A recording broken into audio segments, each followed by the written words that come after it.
నమస్తే friends, please subscribe my channel Swapna Anand vlogs. ఇప్పుడు మనం అల్లం నిల్వ పచ్చడి నేర్చుకుందామా. అంటే దోశ, ఇడ్లీ, వడ, అన్నంలోకైనా బాగుంటుంది. నేను అల్లంని తీసుకొని ఇలా పొట్టు తీసి పక్కన పెట్టుకున్నాను. పొట్టు తీసి బాగా కడుక్కొని నీళ్ళల్లో బాగా 2-3 సార్లు కడుక్కొని బాగా కడుక్కోవాలి. కడిగి ముక్కలుగా కట్ చేసుకోవాలి. కట్ చేసిన తర్వాత ఒకవేళ మట్టి ఏమైనా ఉంటే మళ్ళీ ఒకసారి కడిగి ఆరబెట్టాలి. ఆరబెట్టిన తర్వాత 1 కప్పు అల్లం ముక్కలు, తర్వాత మనం స్టవ్ ఆన్ చేసుకొని ఒక ప్యాన్లోకి 1 స్పూన్ నూనె వేసుకొని మనం ముక్కలుగా కట్ చేసి పెట్టుకున్న అల్లం ముక్కలను కూడా వేసుకోవాలి. 1 కప్పు అల్లం ముక్కలు వేసుకొని బాగా ఫ్రై చేసుకోవాలి. కొంచెం కలర్ చేంజ్ అయ్యే వరకు అల్లం ముక్కలను బాగా ఫ్రై చేసుకోవాలి. ఎందుకంటే అల్లం ముక్కలు పచ్చివాసన లేకుండా ఉంటుంది.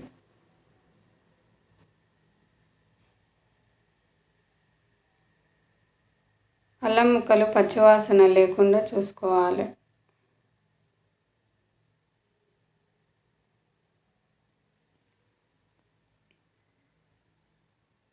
బాగా ఫ్రై అయిన తర్వాత కొంచెం కలర్ చేంజ్ అవుతుంది. కొంచెం కలర్ చేంజ్ అయ్యి ముక్కలు అనేది దగ్గరగా అనిపిస్తాయి. ఉన్నదానికంటే కొంచెం దగ్గరగా అనిపిస్తాయి.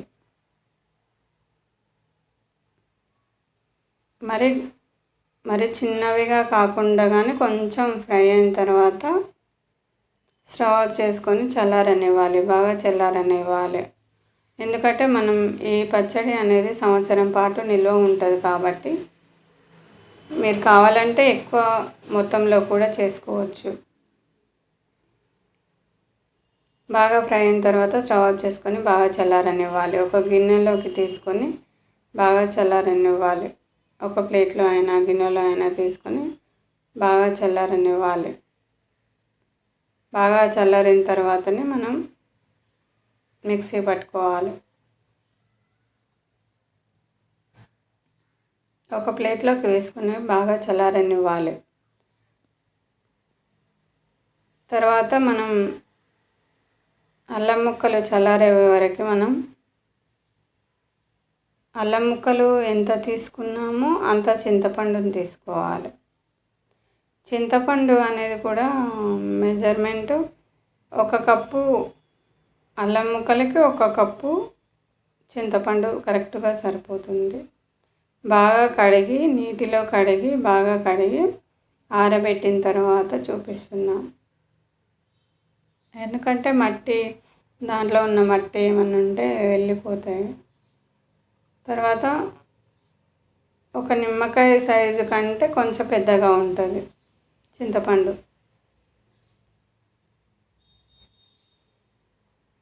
తర్వాత 1 కప్పు అల్లం ముక్కలకి 1 కప్పు చింతపండు, 1 కప్పు నీళ్ళని కూడా 1 కప్పు నీళ్ళు, 1 కప్పు చింతపండులో కప్పు నీళ్ళు కూడా వేసి బాగా ఉడికించాలి. దగ్గరికి అయ్యే వరకు ఉడికించాలి.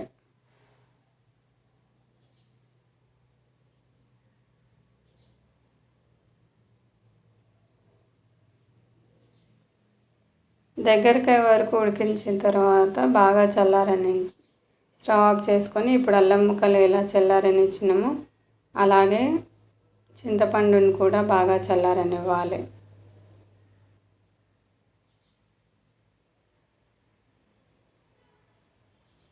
చింతపండులో ఉన్న నీళ్ళు అనేది ఏమీ లేకుండా కొంచెం దగ్గరికి అయ్యే వరకు ఉంచిన తర్వాత స్టవ్ ఆఫ్ చేసుకోవాలి.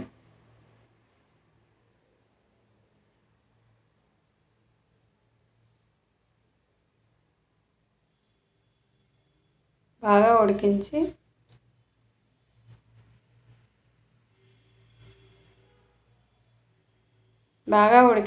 దగ్గరికి అయ్యే వరకు నీళ్ళు అసలు లేకుండా, చుక్క నీరు కూడా లేకుండా దగ్గరికి అయ్యే వరకు బాగా ఉడికించాలి. ఉడికించిన తర్వాత మనం బాగా చల్లారనివ్వాలి. ఎందుకంటే వేడి అనేది అస్సలు ఉండకూడదు. చట్నీలు పెట్టేటప్పుడు వేడి అస్సలు ఉండకూడదు. ఇలా దగ్గరికి అయ్యే వరకు ఉంచిన తర్వాత స్టవ్ ఆఫ్ చేసుకొని బాగా చల్లారనివ్వాలి. చల్లారిన తర్వాత అల్లం ముక్కలను కూడా దాంట్లో వేసుకొని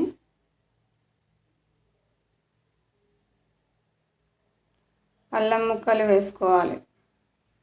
వెల్లుల్లిపాయలు ఒక 10 వెల్లుల్లిపాయలు పచ్చివి అలాగే వేసుకోవాలి.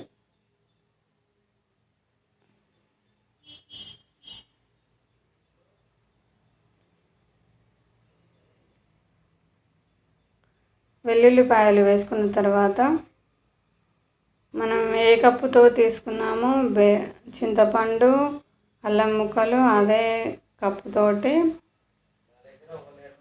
బెల్లం కూడా ఒక కప్పు తీసుకోవాలి.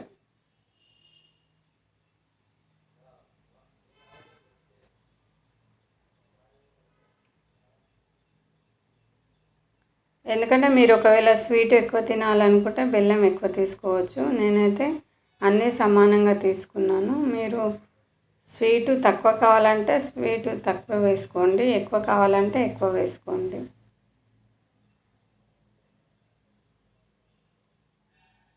తర్వాత అల్లం ముక్కలు, చింతపండు, వెల్లుల్లిపాయలు వాటినన్నిటిని మిక్సీ జార్లో వేసుకొని మిక్సీ పట్టుకోవాలి. మెత్తని పేస్ట్ లాగా తయారైన తర్వాత మనం బెల్లంని కూడా వేసుకొని ఒక కప్పు బెల్లం వేసుకొని బాగా మిక్సీ పట్టుకొని మెత్తని పేస్ట్ లాగా చేసుకోవాలి. ఈ కాంబినేషన్ అనేది అన్నిట్లోకి బాగుంటుంది. అన్నము, దోశ, చపాతి అన్నిట్లోకి బాగుంటుంది. తర్వాత ఒక కప్పు బెల్లం కూడా వేసి మిక్సీ జార్లో వేసుకొని మిక్సీ పట్టుకొని మెత్తని పేస్ట్ లాగా చేసుకోవాలి. చేసుకున్న తర్వాత జీలకర్ర మెంతుల పొడి ఒక స్పూన్ వేసుకోవాలి. నేను ముందే పొడి చేసింది ఇంట్లో ఉంది కాబట్టి వేసాను. మీరు అప్పటికప్పుడు మిక్సీ పట్టుకోవాలనుకుంటే ఒక 10 మెంతి గింజలు, ఒక 15 జీలకర్ర గింజలు, మీరు కరెక్ట్ క్వాంటిటీ తెలవాలంటే జీలకర్ర మెంతుల పొడి చిన్న స్పూన్ ఉంటుంది, ఆ చిన్న స్పూన్ తోటి సగం స్పూన్ వేసాను. వేసి బాగా కలుపుకోవాలి.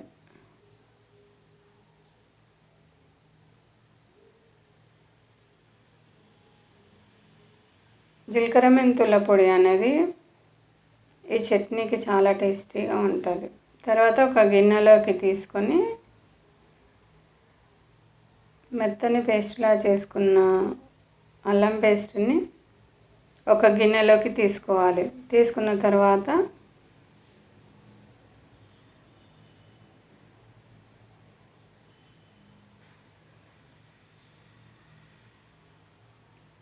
కారం, ఉప్పు వేసుకోవాలి. ఇప్పుడు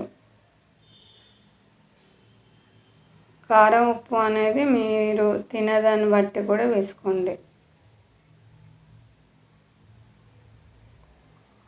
చాలా చాలా టేస్టీగా ఉంటుంది. ఒక్కసారి ట్రై చేసి మళ్ళీ ఇదే విధంగా చేస్తారు.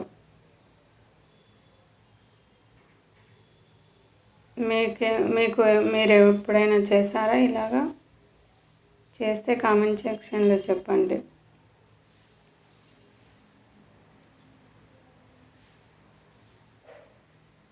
చాలా చాలా టేస్టీగా ఉంటుంది. ఒకసారి ట్రై చేస్తే మళ్ళీ ఇదే విధంగా చేసి చాలా బాగుందని కామెంట్ పెడతారు. అన్నంలోకి దోశ, చపాతి, పూరి, వడ అన్నిట్లోకి, ఇడ్లీ అన్నిట్లోకి కాంబినేషన్గా చాలా చాలా బాగుంటుంది.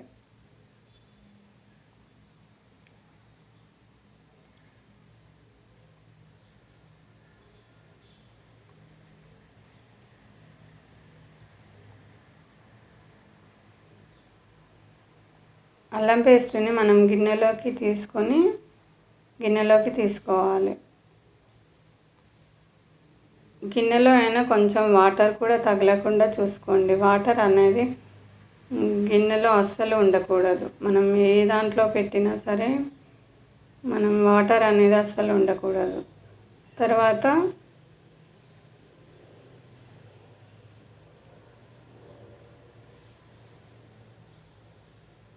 ఒక 3 స్పూన్ల కారం, 3 స్పూన్ల ఉప్పు వేసాను. మీరు కావాలంటే తక్కువైనా ఎక్కువైనా చూసుకొని వేసుకోండి. 3 స్పూన్ల కారం, 3 స్పూన్ల ఉప్పు వేసి బాగా కలుపుకోవాలి. మొత్తం కలిసేటట్టుగా చట్నీ అనేది మొత్తం కారం, ఉప్పు, జీలకర్ర, మెంతుల పొడి అన్నిటినీ కలిసేటట్టుగా కలుపుకోవాలి.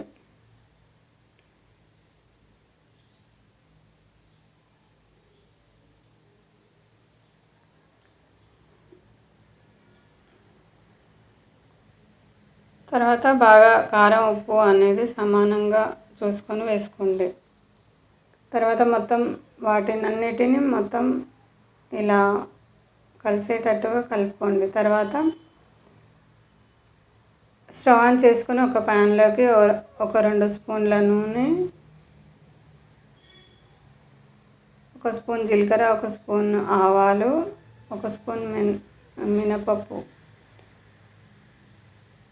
ఒక 2 స్పూన్ల పసుపు, చిన్న స్పూన్, 1 స్పూన్ జీలకర్ర,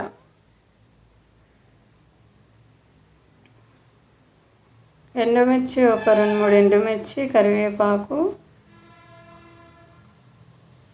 వేయాలి.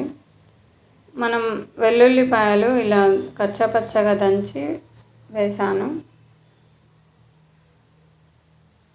తర్వాత ఎండుమిర్చి, కరివేపాకు ఒక 2-3 ఎండుమిర్చి, కరివేపాకు ఒక 10 రెమ్మలు వేసి బాగా కలుపుకొని ఈ పోపు అనేది బాగా చల్లారిన తర్వాత మాత్రమే మనం అల్లం పేస్ట్, అల్లం నిల్వ పచ్చడిలో వేసుకోవాలి. బాగా చల్లారనివ్వాలి. చల్లారిన తర్వాతనే మనం అల్లం పేస్ట్ను రెడీ చేసుకున్న అల్లం పేస్ట్లోకి ఈ పోపును అనేది వేసుకోవాలి.